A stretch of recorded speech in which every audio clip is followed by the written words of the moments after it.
మహబూబ్నగర్లో నీటిపారుదల శాఖ assistant executive engineer ఏసీబీకి చిక్కారు. LRS తుది నివేదికను ఆన్లైన్లో అప్లోడ్ చేసేందుకు మహమ్మద్ ఫయాజ్ 3,000 రూపాయలను డిమాండ్ చేశాడు. దీంతో బాధితుడు ఏసీబీ అధికారులకు ఫిర్యాదు చేశాడు.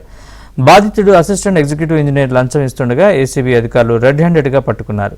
ప్రభుత్వ అధికారులు లంచం డిమాండ్ చేస్తే తమకు సమాచారం అందించాలని ఏసీబీ అధికారులు చెప్పారు.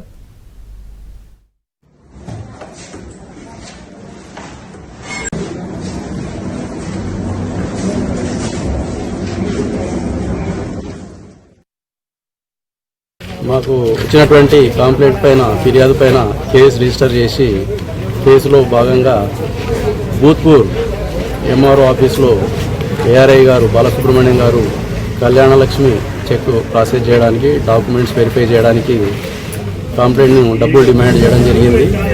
ఫస్ట్ 8,000 తర్వాత లాస్ట్కు 4,000 సెటిల్మెంట్ చేసుకోవడం జరిగింది. డబ్బులు ఇచ్చే క్రమంలో రెడ్ హ్యాండెడ్గా పట్టుకొని అదుపులోకి తీసుకోవడం జరిగింది. కేసు రిజిస్టర్ చేసి దర్యాప్తు చేయడం జరుగుతుంది. సంబంధిత అధికారిని కోర్టులో ప్రవేశపెట్టడం జరుగుతుంది.